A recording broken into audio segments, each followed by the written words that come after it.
Welcome to Read the Bible with me, with Steve Hernandez. Me? Shit, you know I'm Steve Hernandez.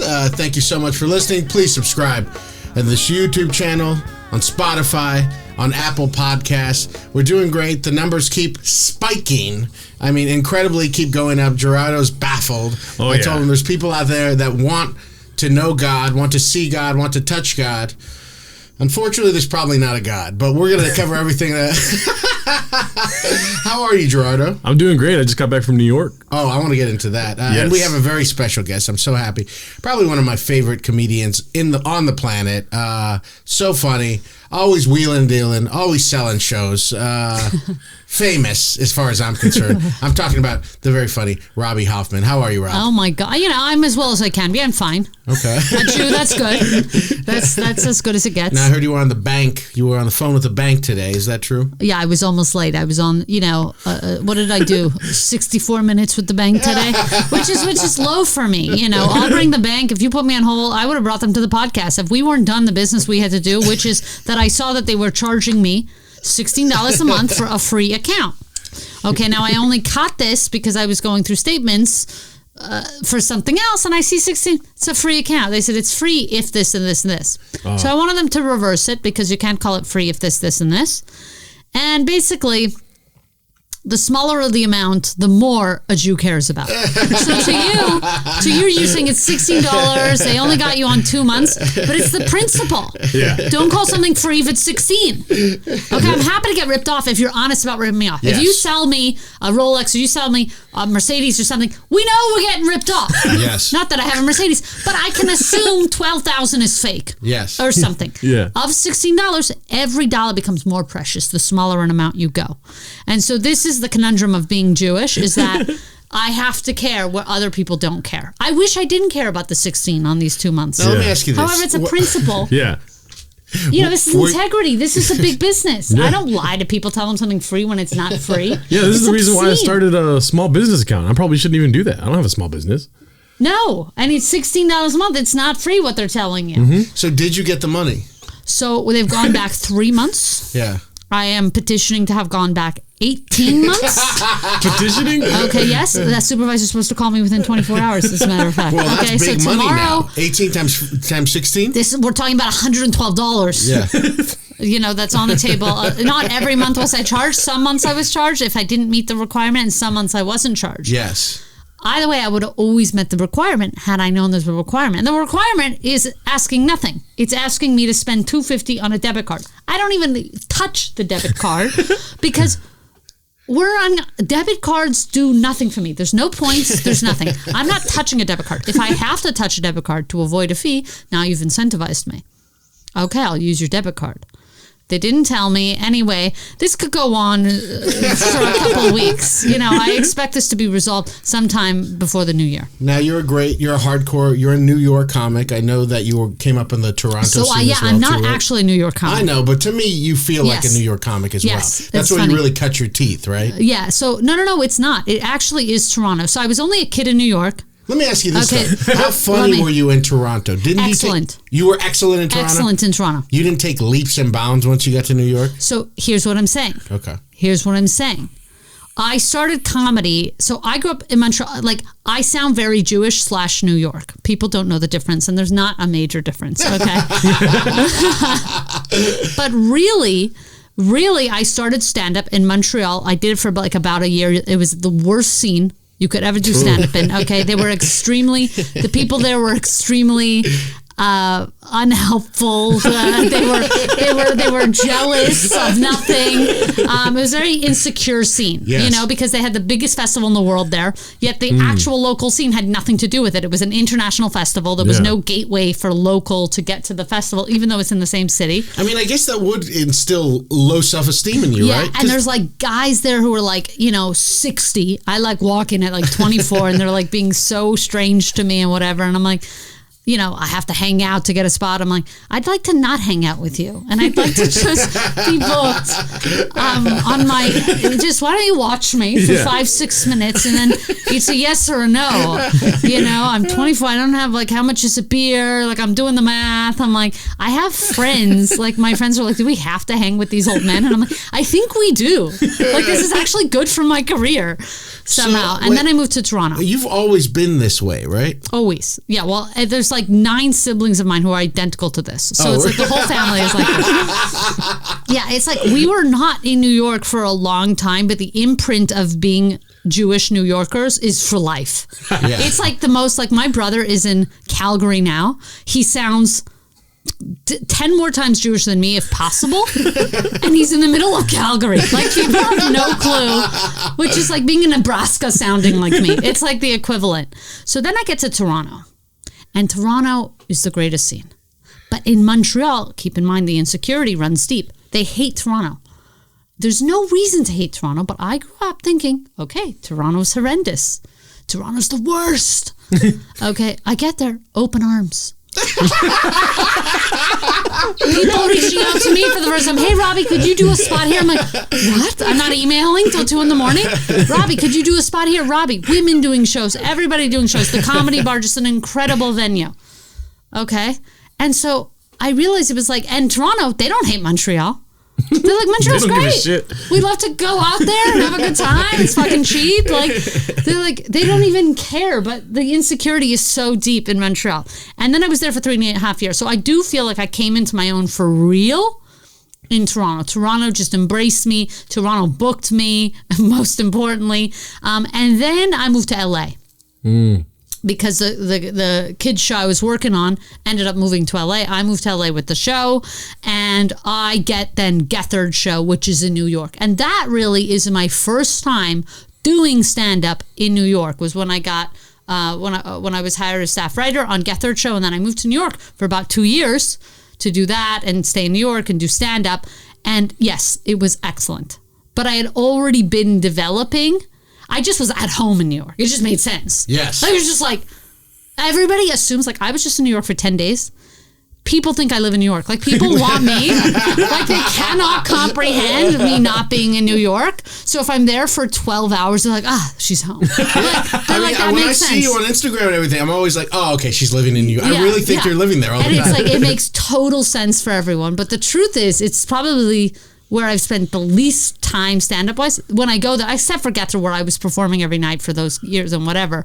But going back, it does feel very home. It feels very, I'm understood. This is not me going to Delaware and trying to, sell my, So that's really, I would say that I came into my own in Toronto, then LA, and But New you York. like it here in LA, right? It's a shithole. Oh, come on. I know, it's a complete dump. But so is New York. New York's a dump too.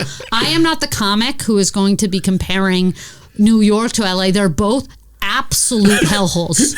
Okay, in New York, you have your own. The transit system does not work, so you don't have a transit system. Is what happens. It doesn't work. The famous subway system in New York. It doesn't work. You're telling everyone right now. It doesn't work. I'm telling you. If you go there right now, expect delays. Expect delays. Okay, expect that one line isn't working. You want to go from Brooklyn to Queens? Good luck. Good luck. It's not going to happen. To go from Brooklyn to Queens, you got to go like through Manhattan. It's obscene what they're calling. Gerardo, you just went to New York for the first time. Did you love it? No, I didn't go for the first time. This is my 4th time going. Oh, I'm sorry, but this is the first time as a stand-up, correct? Yeah, but I didn't do any stand-up. But you went to the Cellar for 2 shows. You saw a bunch of comedians, right? Yeah, I saw a bunch of comedians at the Cellar. It was different for sure than LA. I thought the New York stand-up was amazing compared to LA. And also, it's incredible. The Barkers and whatnot, everyone's so jovial compared to Los Angeles. Yeah. Like, people enjoy what they're doing out there as far as what I saw. Yeah, the stand-up was amazing. I performed for the first time at the Cellar when I was in New York.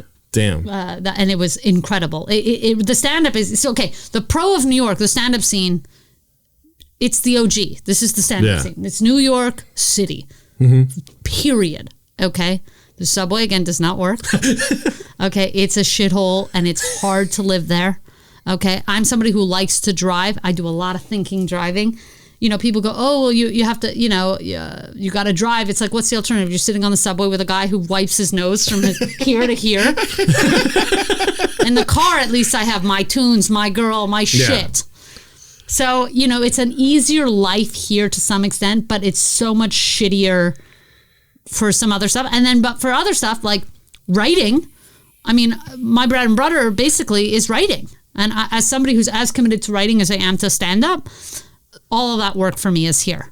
Yeah. And I find that, there's like a bubble mentality to some extent in New York that you could get caught up in. I love performing in Brooklyn, and I like doing some of the clubs that I did there. They feel bubbly. I don't know how, here it does feel like there's an upward mobility in terms of like if somebody industry as gross as that is sees you and can do something with you and make a deal, versus in New York, it feels like that is less so a possibility. I could be wrong, but that's just my general sense of it. Both cities are absolute shitholes though. Okay. Well, if they're both shitholes, what city do you think is beautiful? What do you love? No, if I didn't do this, I'd be somewhere in like Montana. Yes. I'd be somewhere actually where you can breathe. Were you locked down in the pandemic? I remember at some point you were in one of the Carolinas. Is that true? Something like that? I was in Georgia for a long period. And you didn't tell anybody either, No, right? you can't be advertising you're a Jewish dyke in Georgia. I had my life at stake here. I wasn't at John Ossoff's house. Like, I wasn't in the backyard, the one acceptable place for me to be. I was in northern Georgia for a lot of it. Yeah. There's not a lot of me there. Okay. And, I have a joke about it now that it's weird for them that I'm gay there. It's nothing personal. They just don't see me there. Yes. I would argue it's almost weirder if I wasn't gay. Yeah. Like, what if you met me and I wasn't gay? Like, they might think that's a lot weirder. They haven't even gone there yet. Yeah. But yeah, I was in Georgia, and Georgia's beautiful. Yes. Like, this is just what I do for work. I have to be out every night. I'm not much at touring commuting, though. I'm starting to tour a lot more. Going to Florida next week for a university show. So I'm doing it more. But as somebody who doesn't predominantly tour, and I'm here for writing work and stuff like that, I need to be in a big city. I need to be able to go out 4 or 5 times a week and do what I do. I can't do that in a place like Georgia. I can't do that. But they're objectively much nicer places. I mean, they have lakes and and water and trees and this is no way to live. Now, we were kind of talking about it off air. You are a fellow ladies man like me. They're always trying to nail you down. Really? Always Yeah. trying to pin you down. I mean, you had one you were together with for a long time. That ended. I blew up my life. I did a big blow up. I had like a midlife crisis because I've lived so much life in my relatively young life. My midlife came to me at 30. So I'm already, I'm out of it. Like, I'm not going to then buy a sports car at 50. I've already had the big blow up and now I'm good. That said, I debate living with people, like what the healthy thing with living with a partner is. I've done it once. Did you like it? Yeah, and I did like it. I think it can be done. I think it's gotta be not because of a necessity. That's why I always keep my own apartment, and I hear about couples who move in because to save money. I never would do that. Me, I remember in Montreal, I was paying $435 Canadian for my apartment for 7 years. That's 600 American. Yeah, exactly. Yeah. No, it's like 200 American. Yeah. Okay, it's like 200 American. Okay. And I remember having a girl, like when we were talking about like it would be easier, financially if we moved in together. Obviously I was like young. I was like 22 or something like that. And I was like, if I can't do $435 a month, I got bigger problems. Like at this point, if I got to split that. So since then, I've always maintained for the most part my own spot. I obviously live better than I lived back then, but relatively the same rules apply where it's like, it's got to be right. It's got to be cool, I often fantasize, you talk about it a lot, Steve, about having like an unhealthy lifestyle where I just meet some random like homeless girl and I have her move into my apartment so the rent's cheaper, get her a job and stuff. But I have a girlfriend. To take care of someone like a poor person? Yeah. What? On top of your girlfriend? But yeah. I do have a joke where I say, sometimes, have you ever, and I don't know if you've done this, but you go to like a drive-through late night and like you just see the most beautiful 19-year-old or 20-year-old in the world and it's like, Never. Just never happened to me in my life. Do you go through drive-thrus? You know what? I try and treat myself to McDonald's Happy Meal once a month. What? I love it. I get the girl toy. It's very nice. It's very nice. You do like McDonald's, don't you? Oh yeah, it's my favorite. That's what I broke my kosherness on McDonald's, and I worked at McDonald's for 4 months. Oh. Just 4 months? Well, it was over summer. Yeah, it was a college summer. I worked at McDonald's too for I think a year and a half. Some of the best times of my life. Yeah, I ate there every single day. Yeah, my brother Danny used to have this. My brother Danny, we got everybody jobs there. So a bunch of my friends and my brother Danny, and I forgot what the thing was, but I was on I would do the 4-to-1. So you'd make, there's a grill for quarter pounders, there's a grill for little hamburgers. And I was on the 4-to-1, I would kind of direct everyone. And you like give the trays of burgers. This is before the queue system that exists now that is all steam and stuff. I don't like that shit. I was straight from the grill. In fact, I quit. I really quit McDonald's when we went to the queue system. If you guys don't know, the queue system at McDonald's is you like kind of pre-cook all the meat and you put them on these trays and then you kind of keep them on a steamer and then they grab them from that. And I told them we were one of the last McDonald's. This was the one on Azusa in West Covina. One of the last McDonald's that was out. And I said, the minute. He has morals. I swear to God, working at McDonald's, yes, but excuse me. I said, the minute you get that queue system, I'm gone. And we got the queue system. Put in my 2 weeks. Went to work at In-N-Out. That's real. But my brother Danny would be at the thing where you slide the burgers down, and I think there's like 12 burgers per slit. And I swear to God, Danny would just every time he went to wrap them, he'd just plop one in there. He would literally pop a burger and like. Yeah. Just keep riding, just eating so much. I love McDonald's. I ate it every day. It was excellent. I will admit that I never flipped the burgers. I wasn't in the back. When I walked in there, I said, I will just be doing the till. Thank you. Me and my friend went there, and we said we would like to just work the cash. Yeah. You'd be remiss. We're both Jewish. We're excellent. We're very fast on the thing. And everybody else hated us. Yeah. Okay, but she was flirting with the manager. Yes. Okay, and one of them liked me. And at the time, I was like straight for money when I needed whatever. You know what I mean? So it really worked out for me. And I was like, we can get in and he'll let us do what we want to do. And that's what we did. And nobody really talked to us. We had each other. And we were very good on the cash, but we weren't good at we also had to do the fries where we had to refill the fries. This is in Montreal, right? This is now in Banff. I spent a summer in Banff, Alberta. Oh my God, you're well traveled. Okay, Banff, Alberta, Canada, because we heard they were paying $11 an hour. Montreal was $7 an hour. So you traveled there? We're like, we're going to Banff. It is what it is. It is what it is. It was excellent. I was very gullible. I used to work in restaurants for like 10 years, and I would always try to get a server spot, but they always put me in the kitchen. But they would we'll give you one in a couple, No, you got to go in there demanding. Yeah. You go in there like it's, you held somebody hostage. These are my demands, and you let me know. Yeah. They just assume I know Spanish. Yeah. Well, there's a lot of racial profiling in these jobs, as they need to have. It actually helps the system. No, I'm kidding. No, at my McDonald's is all white ski bums. So us being Jewish was we were like the most ethnic things have ever stepped foot in Alberta at that time.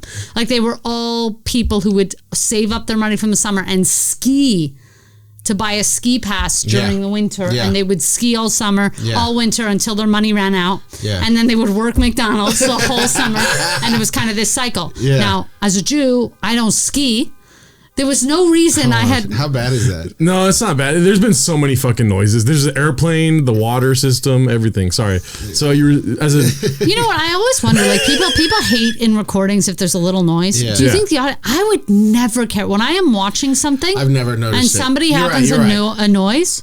I'm never stop the program. They can't take care of that noise. I just assume noises happen. It's so funny. I have a loud sound system for when I edit podcasts. Yeah. And it is quite frightening. My whole apartment will shake from bassy noises like that. But when you're listening, you're right, Robbie. Nobody ever noticed. Cares. I've never heard something and been like, what? I've never done that before. No. But still, I know that's just going to go on for a while too. Pick it up from where, Gerardo? Oh, you were talking about skiing? Yeah, it's we were just there for the money, which nobody, you're kind of there. But it was a very not diverse McDonald's. It was a very strange experience. It was the small ski town, and everybody's there to ski. We are not part of ski culture. I bought a Volcom sweatshirt at one point. Like I tried, I really tried to on the weekends, get into it, and because the skiers skateboarded and stuff in the summer. Yes, but again, I'm not getting on any type of a board. We wanted to nap and drink at night. Where did you stay? We lived in an apartment. Oh, this is how we found the apartment. This is the craziest thing. Okay, so it's my friend Shani and I. And so she wakes me up one day. She's like, we're going to Banff for the summer. Okay, and I'm like, what? We're not going to go to camp? I thought we'd work at Jewish summer camp again and be counselors. She's like, no, fuck that camp. They're paying us $400. We're going to make $11 an hour going to McDonald's. I'm like, this sounds good. This sounds good. And she goes, I don't have any money personally, but you have $1,500. So you're going to buy the tickets. I'm like, with my money? Okay, get you back. Never saw it back. We get there that day. We stay at a hostel. Our plan is to stay at a hostel for a couple days and then find an apartment through the local papers or Craigslist or whatever. And we stayed at a place where we had literally a mattress in the corner was the hostel. It was extremely scary. No lock on the thing. The next morning, we sit at a table, communal table. We're just having a coffee, and there's a guy with tattoos all over his face. Before it was cool. Just pre-Post Malone. Just scary, yeah. Okay, Yeah. just if you had tattoos on your face, that was it. Yeah. I'm like, Shanique, we are leaving. Okay, pack your bags. We're out. Okay. We right away pack up. We see the next day in the paper, that guy is on the loose. Oh my God. Okay. He has assaulted and killed 2 women, young women. We were at the time 18 years old. Oh my God. We dodged him by a hair. By a hair. I'm sure he thought we were there that night. Now, listen, I'm trying not to be offended that he didn't jump on. You know what I mean? I know we had traveled and we didn't look our best, whatever. I've seen pictures of you when you Killed it. Yeah, in my you look heyday. great. Yeah. A rock hard little body and everything, right? Still, it's had some adjustments, but we're still okay. We're still okay, Baruch Hashem. So anyway, then I get us an apartment. I decide, fuck it, we're not even getting an apartment. There's beautiful ski homes here. Okay, I'd never seen anything like it. Ski lodges, summer home type of place. So I'm like, we are going to knock on homes. We are going to look as good as we can look. Okay? And we are going to knock on homes, and we're going to see if they need somebody to watch their house over the summer, some type of thing, or because skiing's over, or they have a back house. These people have 2 houses on the same lot. Yeah. 3 houses in, somebody from the neighbor goes, hey, what are you knocking? My neighbor's not there. And we're like, oh, we're sorry. Our friend told us we were supposed to look for this back house or whatever. He offers us a back house. He's like, we have a back, nice Canadian. Oh my God. Okay. It's we have a back house. And we go, and he was like, yeah, just, you could use the laundry in my house. In fact, it keeps his house going, whatever. He gave us a beautiful 1-bedroom. It was the best. And he was like, what do you want to pay? I'm like, I think we could do $400 a month. I was like, shut up, Shani, I'll do the talking. I'm like, I think we could together do maybe 400. We're making 11. We basically free. Yeah. It was the best. Yeah. And we would have everybody from McDonald's over there. And it was the best. And we were living basically in this gorgeous backyard in a little guest house for the whole summer. If Gerardo and I went knocking door to door. No, you'd be arrested on the spot. Kill. No, kill. No conversation. No. This is why I utilize, there's not many benefits to being women. That is one of them. I will say we do look like gardeners. And I'm not if we're knocking at a summer home door, you and me together Listen, look like I can't gardeners. comment on that. Yeah. But if you think you look it, like right? no. Think about it. In the ski town, in a ski resort, you see... No, they wouldn't. Everybody looks the same. Everyone's the gardeners are young, hot, fucking teenagers. they're kids. They have they're working for ski passes. I can't explain. It's the whole town is this situation. So what about even native? There's no native people I'm there? sure, no, there's Native American communities in Alberta. I don't know if in Banff, maybe nearby. And possibly, I could be totally wrong in the rest. Yes. Where we were, in the center of Banff, it was very much touristy, very much selling this summer place.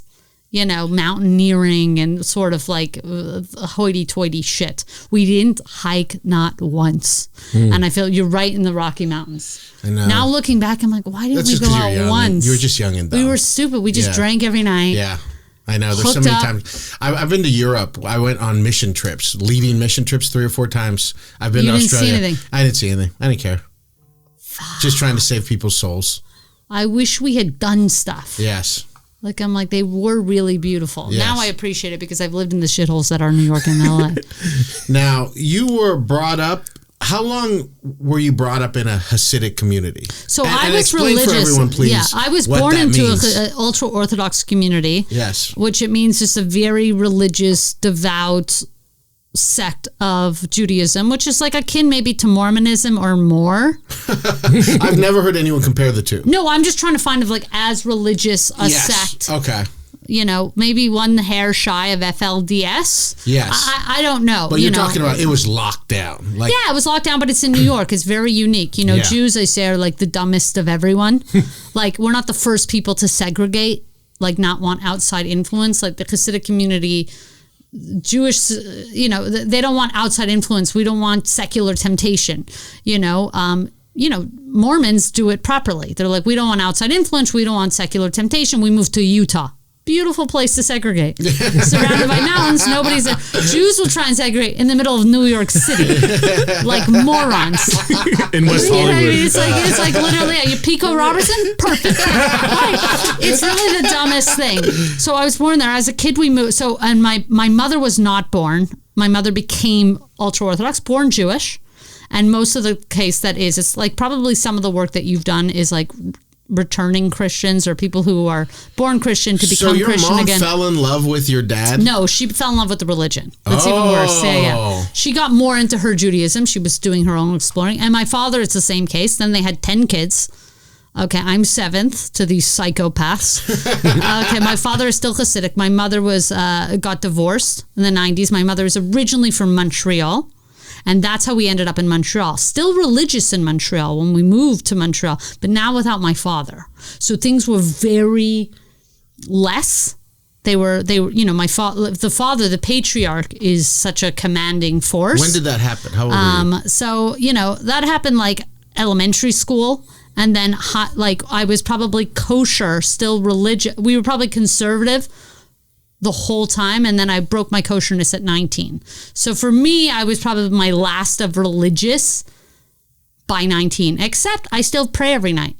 And there's so many things that I do that people don't realize. Like, my girlfriend said, like, I'm one of the most religious people she knows. But to me, I'm not religious at all. I'm like, what? Well, coming out of something that's so what devout. I'm saying, but I didn't realize that people don't pray every night. And I think actually there are studies that people do pray every night. Now, I don't know if I pray every night because I want to, or because it's like an OCD that I was inherited. Because from the age of 3, before I could talk, I was taught to pray and do all these things. So now is it an OCD?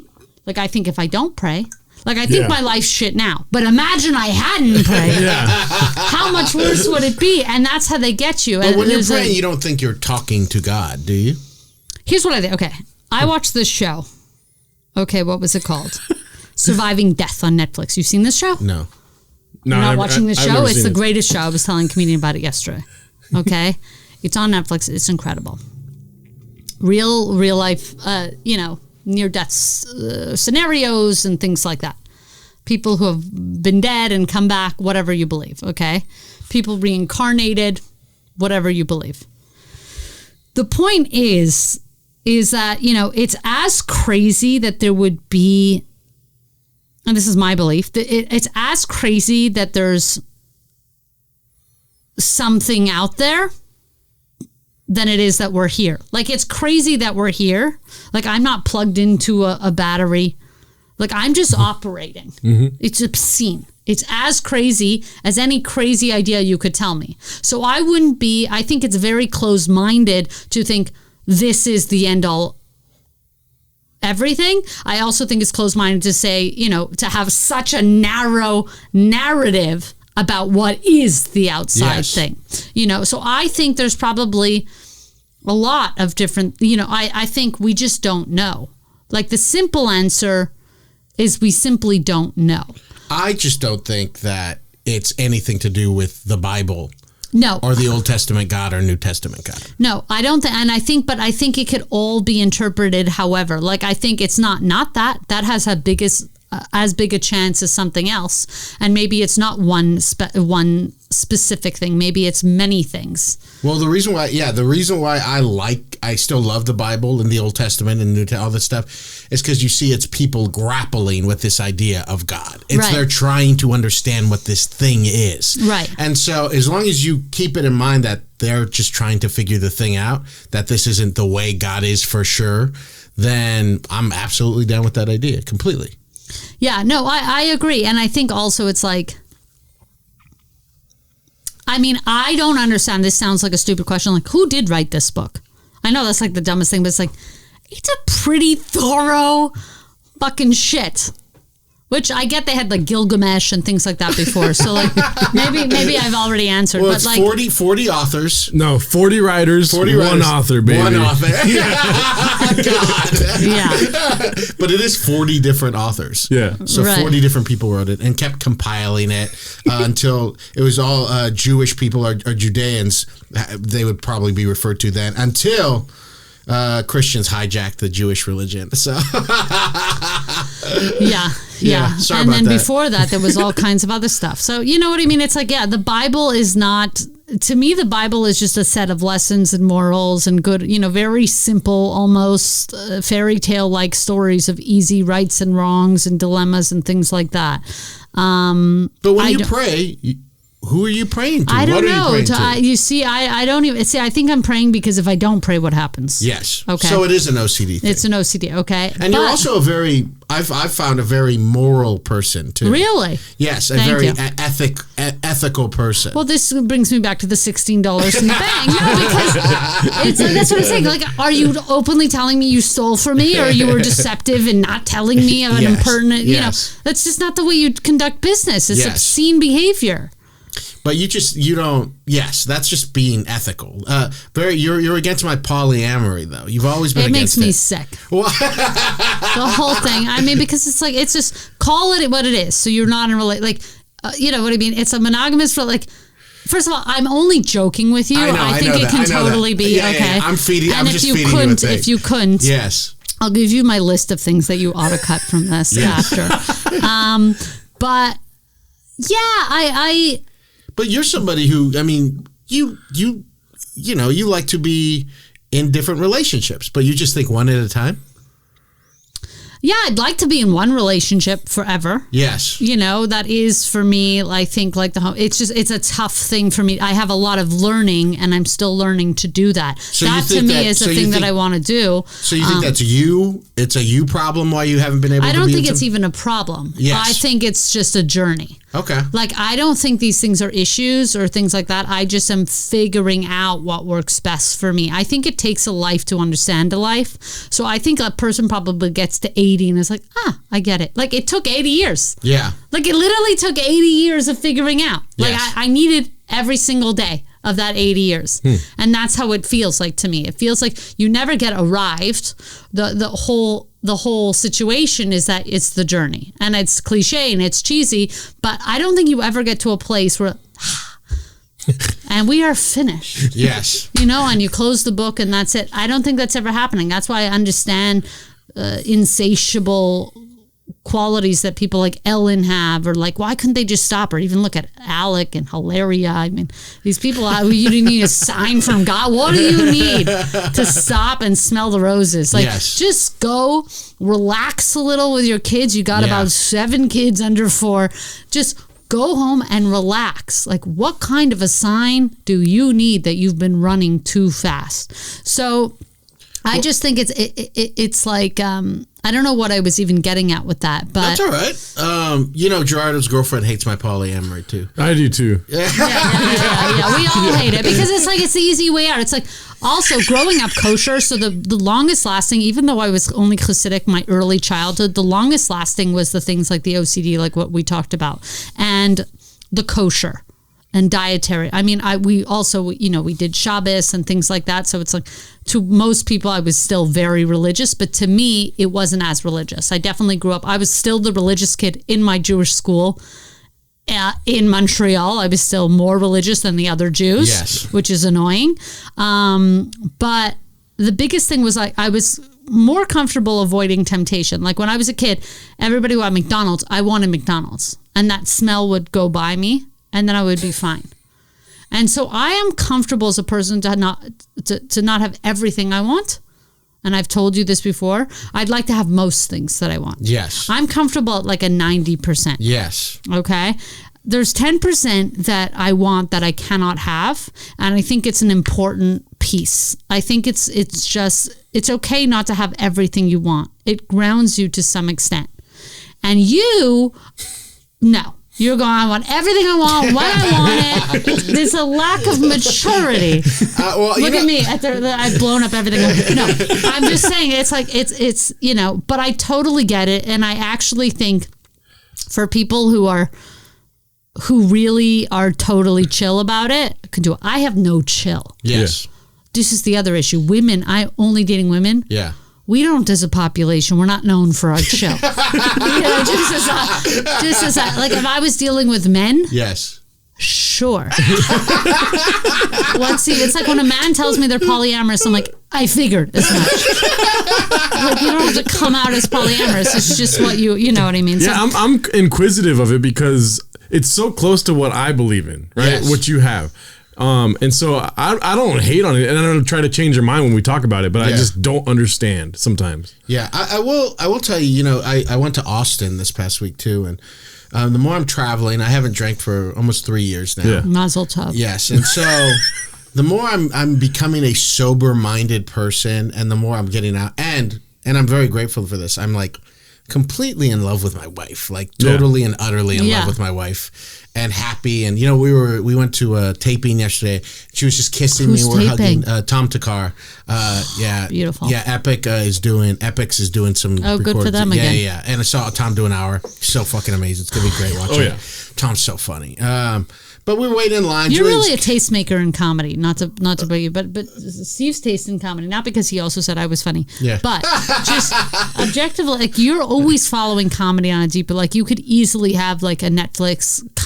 You could easily work somewhere that is taste-making comedy. Yeah, we were talking about reviewing comedy specials earlier. Yeah, he knows so much. It's very rare to have that kind of grasp on the entire scene. I don't think a lot of comedians love stand-up that much. I think they like talking and they like even doing the thing, but they don't like listening and watching. Like I love open mics. Like I'm a loser like that. Yeah, like I love watching people grow and all that kind of stuff. What was I saying? But my wife's kissing me and hugging me, and we're 7 years together now. She's totally in love with you. Yeah. And I'm just like, one more. The more, I'm in Austin, and I'm just not at a place. It's almost like I love to be poly and queer and all these things, but almost as like maybe I'm tricking my brain in a way to say, you're not locked in, so you don't have to be afraid. And it keeps your relationship hot and heavy. First of all, a lot of, there's a lot of very simple dynamics at play in relationships that never grow up. It's like, when you're 7 and you're told not to touch something, what do? I touch something. Yes. That's still the exact scenario, okay? That is not something, you can have that at 80. Yes. Okay? And that's the case here. I think it does something for you. Yeah.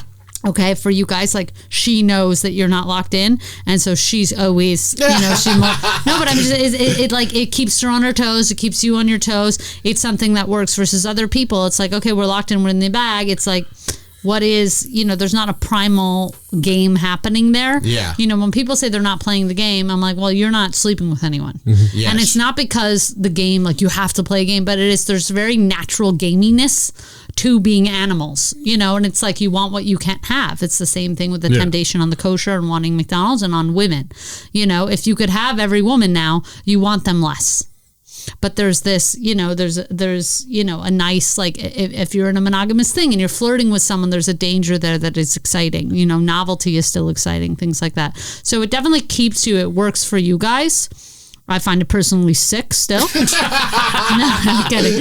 No, but it works for you guys, and you're not doing it, and you end up not doing it a lot because the dynamic, just the thought of potentially is enough to keep it hot. But I'm also like becoming more and more aware of accepting in the fact that like very few people even think like this either. Mm-hmm. Like most women I encounter, they just want to have one person and just be locked down with one person. And if I can't offer them that, then they're not really interested in that. Yeah. So it's like, And when you say queer, are you with dudes too? I've slept with dudes, but I haven't slept with them since I got sober. So I've had sex with 20 guys. Yeah. I've been in love with a guy before. Really? But it's been what's your type in guys? I like a guy that's bigger than me. Wow. Yeah, Thank God, dude. Yeah. Well, to me, I'm like, if I'm gonna do the other thing, like, why would I do it? Like, why would I want a little guy when I have all these beautiful women? When I want to get fucked in the ass. I want to suck dick. I want a guy bigger than me. I want all of that stuff. I want to be the small one then if I'm going to be with a guy. Yeah. So that's what I like, generally. Yeah. But it's been a few years. I don't know if I'm going to do it again. I don't feel an attraction to... Could you ever sleep with a guy? I could. Yeah. So I think. I you know what I say that I could not with the balls. I would really have to. I'm saying like I could. Have you slept with a man before? One man. Shout out Ryan Abrams. Who's seen him in a couple weeks. Okay. And by the way, like, he used to hate that I would say that, and then his father pointed him in the right direction. He said, "Listen, she's a dyke, and you got in." Like, there's another way to look at this. You're the only one who got in, and God bless him. We had sex, I think, a total of 3 times. Yeah. Maybe 6 or 7 thrusts. Like it was too big, and shout out to him. Yeah. And I was too small. We don't know yet the relativity on this because I was, But you tried. But I tried. The whole thing made me sick. Yeah, the whole thing made me sick. I didn't like he was over me, and for me, it wasn't the penis. It was the armpit hair. Ooh. He had such a tuft, and I'm just like, ooh. I remember telling him, you got to get off. I can't with the hair. Well, you would sleep with a woman with armpit hair. Yeah, but it's a different. He was very. Yes. It's a whole nother ball game. Yes. I think you don't like hair. I'm not such a hair. Listen, if you're going to be with women predominantly, yes, hair is not your. It's just not like you're typically with a less hairy people. Do you think the Kardashians are like naturally hairy all over their body or no? I mean, naturally, maybe. Yeah. They're but not man hairy. Yeah. Yeah, not man hairy. They're women I'm picturing hairy. man hairy, dude. No. They're not man hairy. Have you met Armenians? Yes. They can be pretty hairy. I'm not trying to be... No, I know, but they're still... But Armenian men versus Armenian women. Okay, everything is a scale. It's the same gene pool, you know what I mean? No, we're all on a scale. Yeah, so, it's been 3 years since I've been with a guy, too, so I'm just like... I'm at a point right now, just getting back from Austin and having these experiences and thinking about things where I'm like, I don't know if, like, how much of that stuff is left, and I don't know how much of it was based in chaos or even in a kind of fantasy. Right. Where I'm like, I do think when you're an addict, and I know you don't struggle with being an addict, but Gerardo and I are both alcoholics, or whatever that means. And you're still drinking or not drinking? Not drinking. You're not drinking. I'm 3 years sober. I'm like 2 months more sober than he is. Muzzle toe. Yes. So, I mean, you can relate to this, Gerardo. Yeah. It's like, I'm just saying, I do think when you're an alcoholic or you have some kind of addiction to drugs or alcohol like that you do live in this kind of fantasy world, that things should be more wonderful than they are, or more like, even right now that I'm sober, everything's just kind of like this. Sometimes it dips a little higher, sometimes it dips a little lower, but everything's just kind of like this. When you're an alcoholic or when you're using, you get really cool, fun, crazy group sex times, sucking dick and fuck. Shit. And then you could just drop and be super sad, depressed, not get out of the bed for the day. But now that you're this, it's like just almost like what you're saying, like, sometimes it's boring. Sometimes life's boring. Sometimes you don't get what you want. Sometimes it's not exciting. And that's how life's supposed to go. Yeah, you need some type of thing like, okay, here's that's it, I don't know. I do want to try mushrooms. You haven't done psychedelics? No, I really want to. I have a chocolate bar with it, and we chickened out. go. I was going to do it, but then I got anxious and it was dark and I was like, oh, we're supposed to do it during the day. And I never did it. So you still have access to that chocolate bar? Yes, the chocolate bar is in my fridge. I've had it there. I don't know how long it's going to last. It's a mushroom chocolate bar? Yeah, they're good. The chocolate is in the mushroom. The mushroom is in the chocolate. It's the good kind with like the wrapping and everything, it's right? Beautiful. Yeah, it's like they're called like 1-Ups or something that. But Julie and I did that in November. We got a cabin and we just stayed inside. We watched TV. We just watched TV for the first half. We split the bar. She had half. Split the bar. That's the only. It wasn't even that crazy. You're supposed to take a piece. Like what she told me was a piece. Take the half. Do half. I'm not doing half a bar.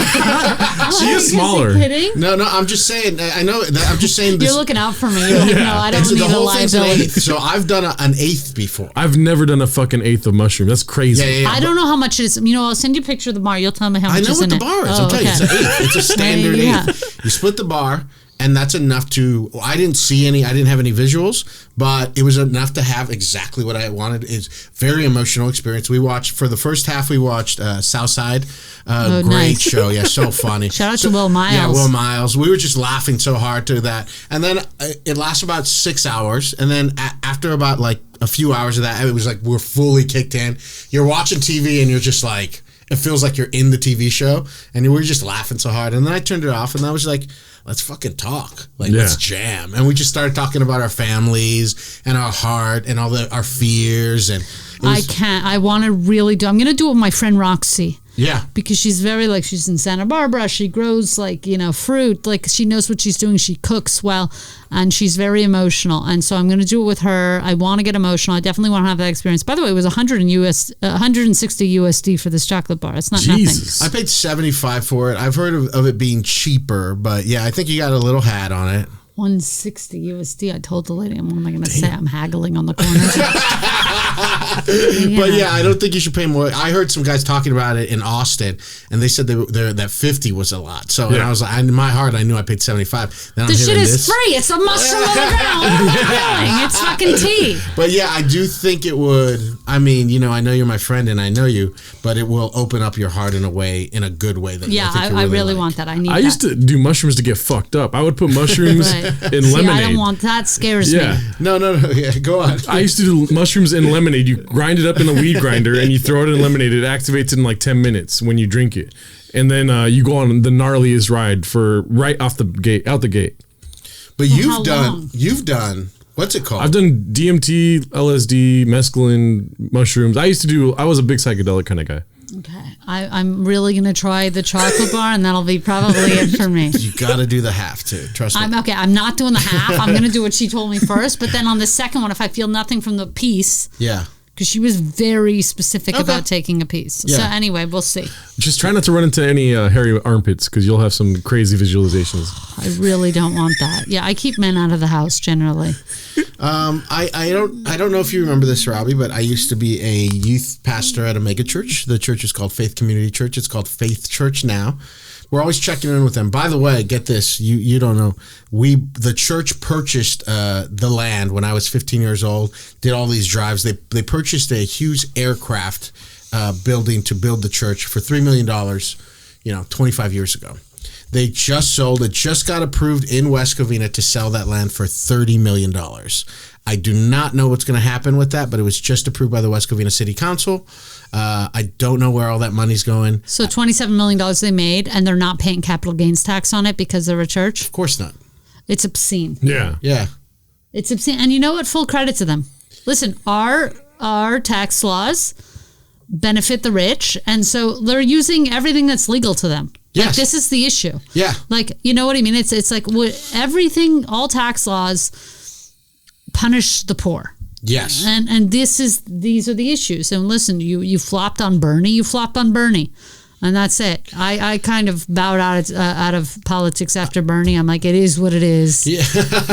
We gave it our best shot. We could have gotten him a haircut. I do think we could have, splurged on a new suit. I was asking for small things to send him out there.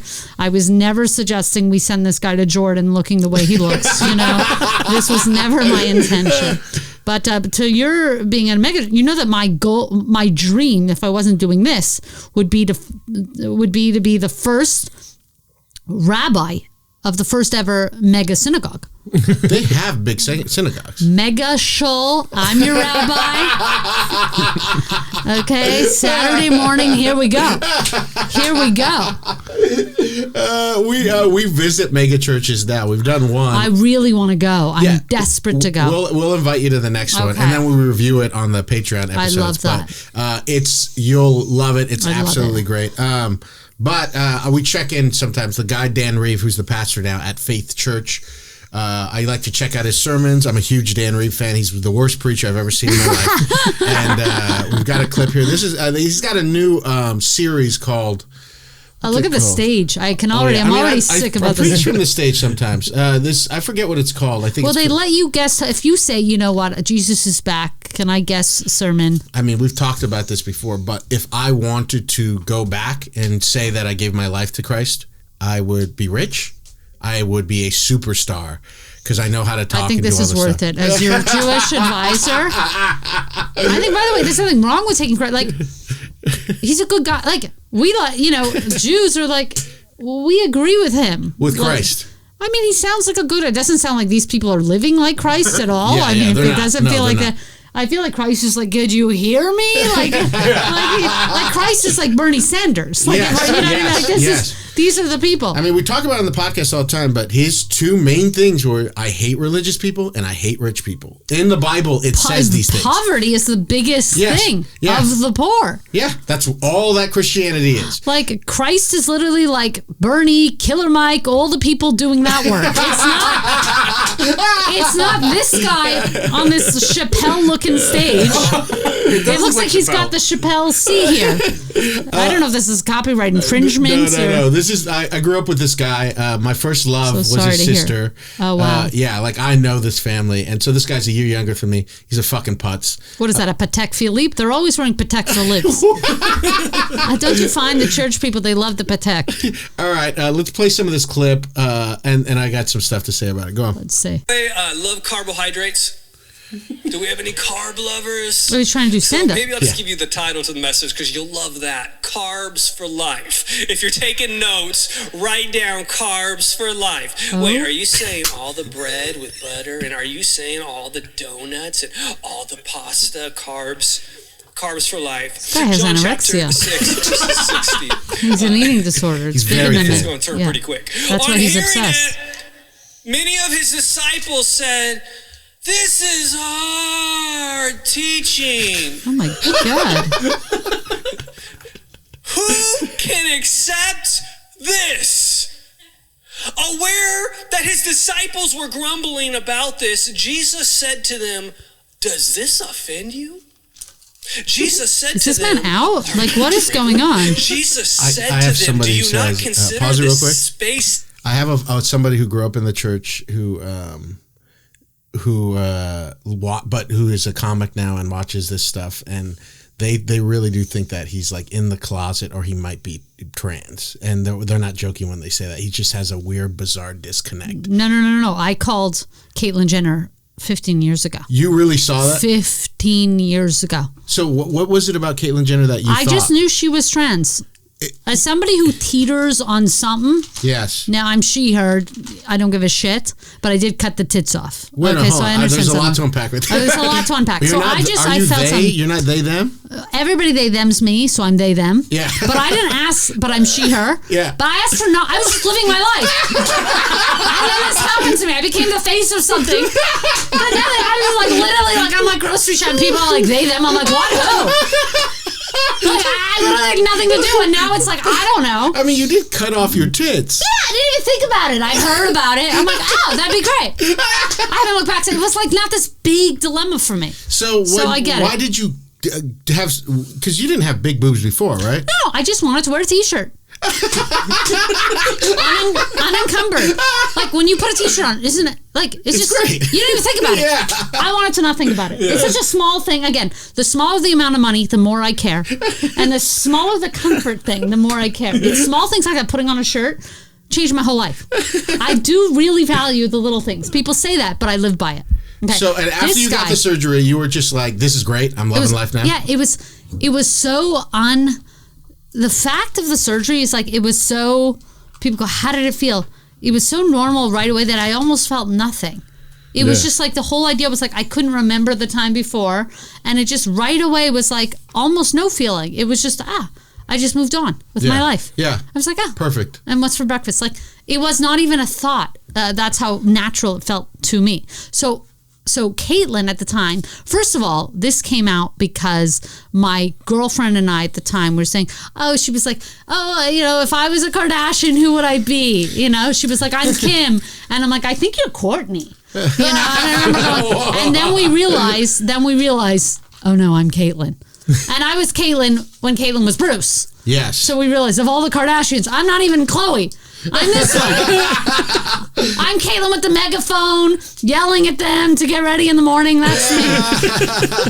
But this guy, why I agree he's closeted, and that's fine. By the way, I'm not saying this to out people. I think it's fine to be gay. Yeah. But okay. People go, don't call somebody who's straight gay. It's like, why? Is I'm telling you that I wouldn't have occurred to me, but the person that I'm talking about is non-binary, and they were like, oh yeah, he's for sure. So, and we can speculate. By the way, people think my girlfriend's straight all the time. Yes. Okay, she's not crying about it, so shut up. But it goes back to what we were talking about before, temptation. If you told these dudes that they could have guys, I think we have a lot more gay people in the Christian community because they can't be gay. Yes. Okay? That they're fake gay almost. That they're probably not even gay. But because, I think there's a small faction, but because you're telling them they can't be gay, suddenly they're having gay thoughts. Yes. Suddenly they're going, because you want what you can't have. Yes. And so we have this explosion of people, then like, really testing, and then we have this explosion also of people who are gay who end up acting on it, and and they keep it secret and this whole thing. But there's probably a lot of people who just because you told them they can't, now they want it. Yeah. So you're actually creating more gay people, the very thing you don't want. Well, I think if you just said everybody can do whatever they want, you'd be surprised to see that we follow a very normal graph. That most of the people will be straight, and you have some gays. But now you've created, I think, a higher percentage even of gay people in the Christian movement. I think that might be the case overall too. I know that's what I think maybe what's going on with my shit. I've done it. I've had it. It's fine. Now that I can have it anytime I want, I probably don't want it. You're not even gay. Yeah. Like, it was just like you needed the option. Like, we needed to know. Yes. But these people are like, don't be gay, don't be gay. So if you're a kid, you're like, don't be gay, don't be gay. At a certain point, you're like, but am I? Like, it's But everybody has confusing. Gay thoughts. Everybody does gay stuff like that. And some people don't. Listen. Yes. I'm not somebody who says everybody has gay thoughts. My sisters do not have any gay thoughts. Yes. Okay?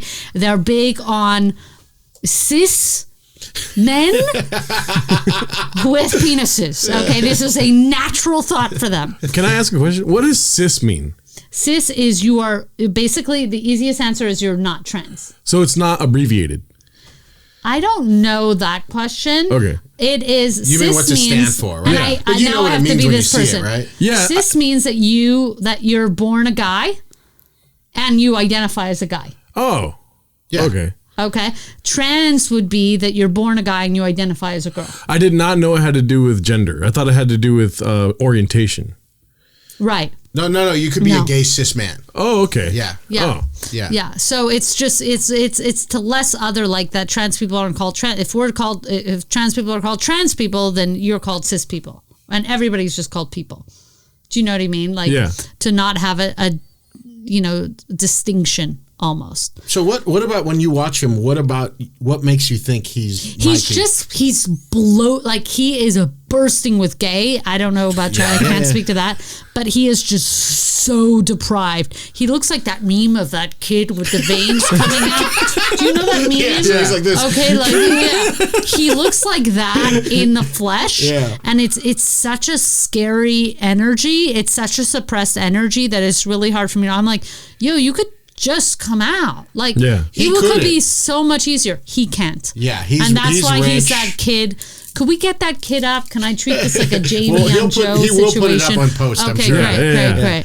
Let's hear the rest of this, because what he's talking about, we're gonna listen to, but then I want you to pay attention to. Because we're gonna talk about what Jesus actually said before, and it's fucking bonkers. Okay. So let's watch this, and then you'll see.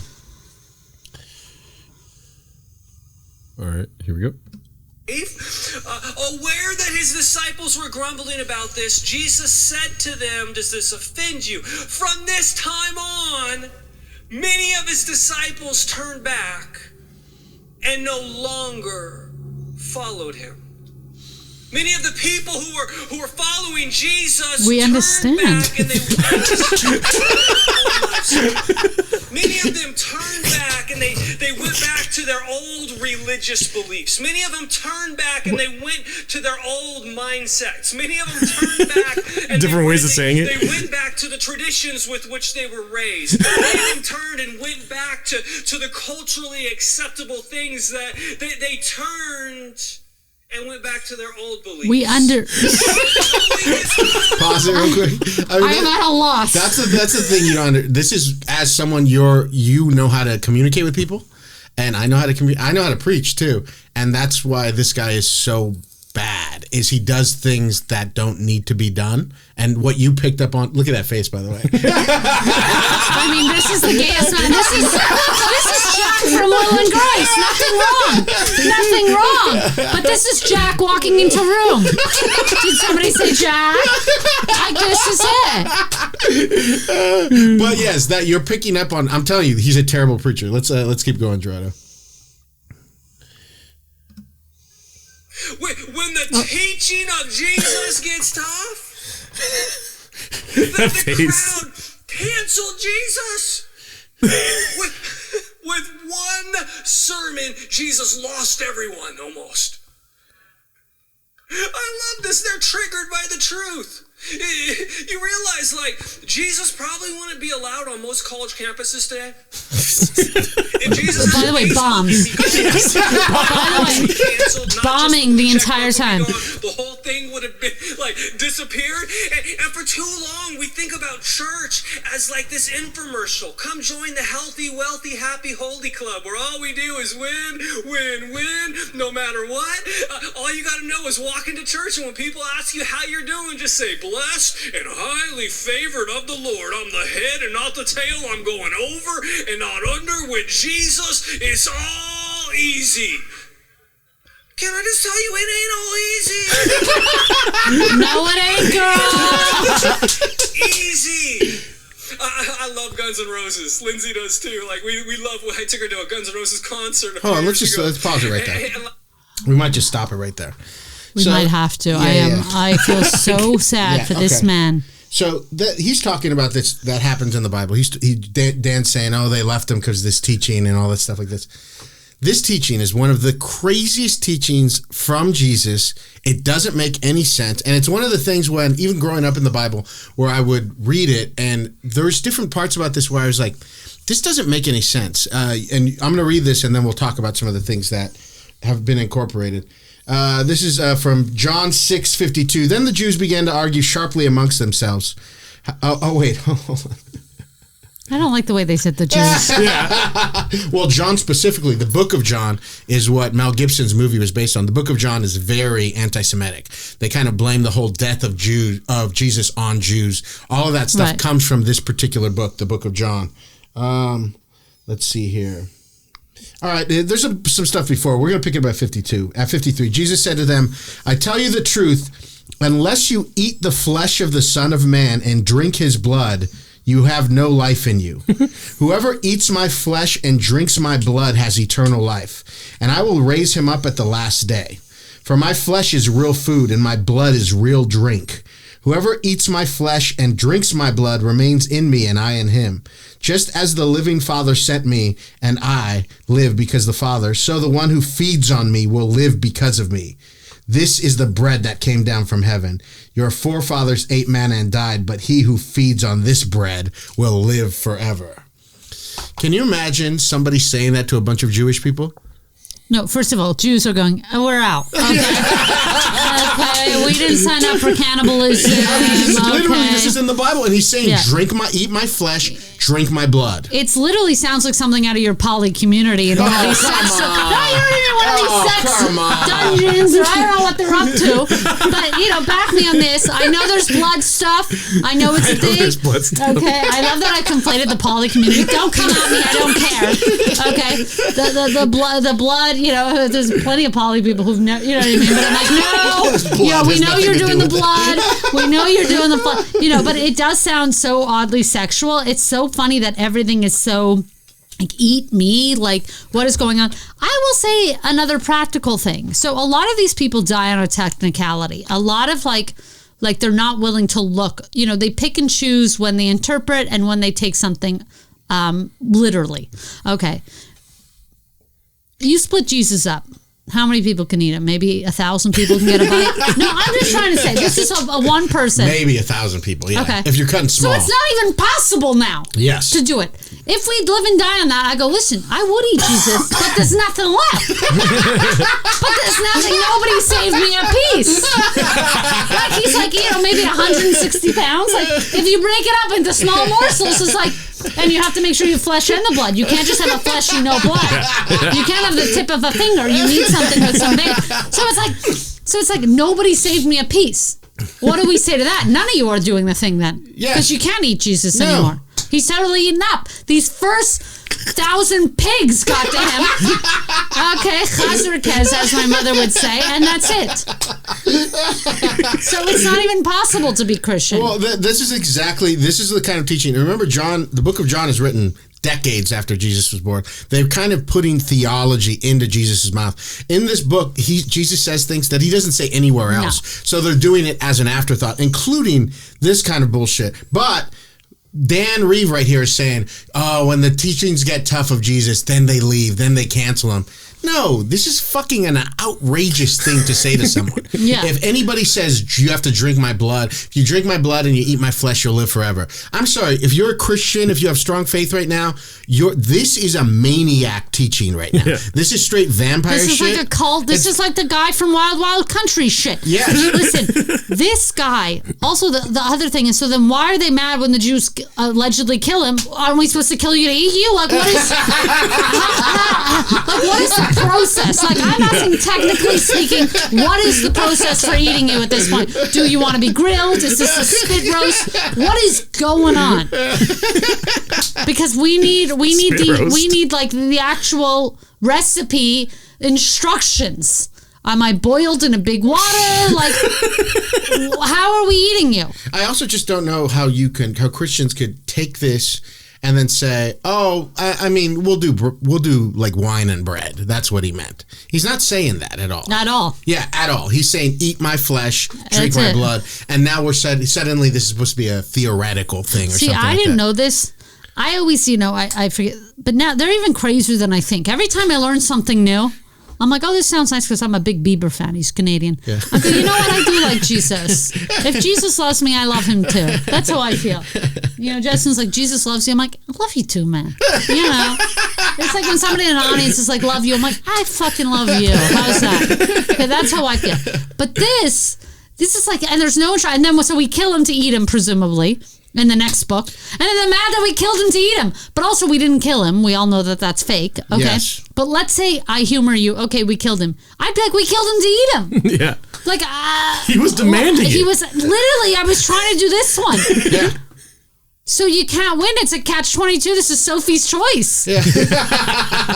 So whenever you see Christians like trying to make it seem like it's a practical thing, there's nothing practical about this kind of bullshit where the Christ literally is saying, drink my blood, eat my flesh. That's not a poetic thing. There's no they do this afterthoughts. I don't know why this is instilled there. I've had a serious question. I've read hundreds of books on Christianity and on communion. I don't understand communion, why we do it, and Catholics believe that the wine literally turns to Jesus' blood and how do they get there?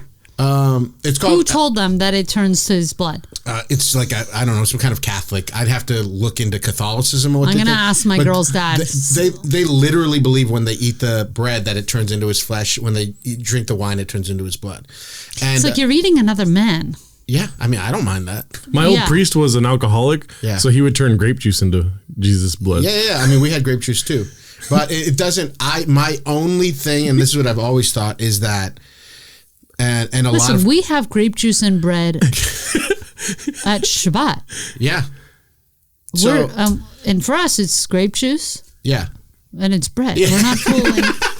Yeah, you're not trying to. I mean, that actually might be kind of. I mean, some kind of key to it is that they're kind of, because whoever wrote this, I don't think Jesus really said this. I think the person who came up with this theology wrote this. I don't think Jesus, has anything to do with the real life Christ. So they might be, because what Christianity did was kind of take big things out of big other religions at the time to make it easier for them to come over. So I think this is some kind of maybe pagan religion mixed with some kind of Jewish tradition where they're trying clearly took. Wait, you were saying something before I cut you off as usual. I forget. All right, they took everything. It's like I've asked my girlfriend. I said, Christmas. Why do you put lights up? Yeah. You don't think it's because the Jews celebrate the festival of lights? You don't think it's because we have a very simple story. We were hiding out. Okay, we had only enough oil for I think one night, and it lasted 8 nights. So we do the Festival of Lights. Fantastic. That makes sense. It's an easy nothing thing. You don't know why you decorate. Do you know why you give presents on Christmas? You don't know? Is it maybe because the Jews give each other chocolate gelt, which was the way back when we used to give each other lambs. What's chocolate money. Okay. Because so you don't give real money. But we used to give each other real money as a gift. Yes. Anything of value. Now we make it chocolate so you're not losing all your money. But but it's like I see all of where things come. So now the wine and the bread, you don't think it's from our Shabbos for thousands of years? That we broke bread just to break bread. It means what it is. Bread is just bread is excellent because it feeds you. Yes. We don't need a bigger reason than that. Grape juice is excellent because it's delicious. Yes. Wine opens your thinking. It's a delight. It's a natural delight. We don't have to make it more than it is. It's perfect as it is. I look at things like Easter and looking for the eggs. Well, on Passover, what do? We hide 10 crumbs to symbolize a cleaning out of all the bread. Since we didn't have bread, we had to be rushed out of Egypt. We had to make unleavened bread, which is the matzah. So as a symbol, we hide 10 pieces of bread around the house, and you have to find them. You don't know why you do the Easter egg hunt? Does it have anything to do with the bread hunt that we just established? It's like everything is like so close, and yet you're going, no, it's an original. This is an original idea. Well, I've always said it, and the more we studied the book of James. James really fought, and Peter did, but Jesus' brother James really fought to keep Christianity strictly for Judeans, for Jewish people, and the Apostle Paul tried his damnedest and won to make it about Gentiles as well. But the original religion is not for Gentiles. It's for Jewish people. And I think we're seeing now that they converted all of these things to make it for everybody while encapsulating the Jewish believers at the time. Like, does like Jesus sounds either psychotic or like a great guy. Like, we tend to like if he's the nicest guy in the world, like the way that Justin Bieber does it, was like, he loves you, he forgives you. But is he this psychotic person too? Because it doesn't sound like him. It sounds like we have 2 images of Jesus, and character. It sounds very out of character. Yes. This for him to the other thing. Yes, and what you've picked up on just on this general thing is that the 4 Gospels, they all wrote this thing for different audiences and for different purposes at times, but you've just picked up a regular literary thing is that, wow, that doesn't sound like something that character would say. Yeah, exactly. Because you're in writing rooms, like the person, it doesn't make sense. Why would he do that? He's out of line. He's lost it here. Maybe he had a Kanye moment or something. I would say, I'm concerned. If I'm in the room, I'm going, listen, I love you. I'm concerned for him. We're friends. Yeah. Let's all get together and talk to him. Yeah. See, maybe there's a program or something. Speak to somebody. And this is actually, we'll pick it up, verse 66. From that time, many of his disciples turned back and no longer followed him. And then Jesus says, you do not want to leave me too, do you? Jesus asked the 12. Simon Peter answered him, Lord, to whom shall we go? You have the words of eternal life. We believe and know that you are the Holy One and God. This book of John is also the only one. it's the only one where he talks about himself as God. The real Jesus was a Judean. Humble. He's humble. All he cared about was overthrowing the Roman government because the Jewish people were enslaved there. And he gave these speeches. He even referred to old Jewish laws and said, you've heard this, but what it really means is this. He's a Jewish teacher. And even if you don't believe, okay. Some people believe him. These 12 people could stay with him. Okay, the disciples. The disciples. Okay, and other people don't believe. Like you can't blame them. You can't be mad at them for like you did a crazy thing. Yes. Not everybody's gonna want to do that thing. Mm-hmm. Mm-hmm. Who's with me? Great. It's like Jerry Maguire. Like fine. Some people are gonna go with you. Some people. Who's with me? Okay, the girl sleeping with you is with you. Fantastic. You have her. But you're not gonna get everyone, and you can't be mad at them. It's like it's a wild thing. It's be comfortable that not everybody is going to want or believe that thing. It doesn't mean they should have death. Yeah, I agree with you. It's unreasonable. I'm asking for a little reason. Not from Christ. You're not going to get it. Yeah. Robbie, thank you so much for coming on today. Thanks for having me. What a chat. We're dropping this next week. Is there any shows in any area that you can promote? No, I'll say this, that now free for the first time, my Just Laugh special is on YouTube. So it's not stuck up in Canada. You can watch it on YouTube. Have you seen Robbie's Hour? I have not yet. It's unbelievable. Make sure Robby you check Hoffman, out I'm Nervous on YouTube. I absolutely love it. Follow me on Instagram. A couple nudes there for you at Robby Hoffman. And on Twitter at I am Robby. And there are a couple nudes. I get away with it because of the top surgery scars. So trust me, they're there. And on Twitter at I am Robby Hoffman. Oh, and Robbie's going to be at my show this Wednesday as well. I can't wait. Wells Gerardo. Yeah. Hernia. It could be the last one. It's at the Yard Theater, 9 o'clock, right off of Melrose, right off the 101. $10, free beer, free Diet Coke. Oh, wow. Robbie, Gerardo, Byron Bowers, Blair Saki, Caleb Heron. I think God's going to show up. Oh, yeah, he'll be there. That's true. Make sure you subscribe to us at YouTube. Make sure you subscribe to us at Spotify and at Apple Podcasts. Thank you so much for listening. We'll see you next week.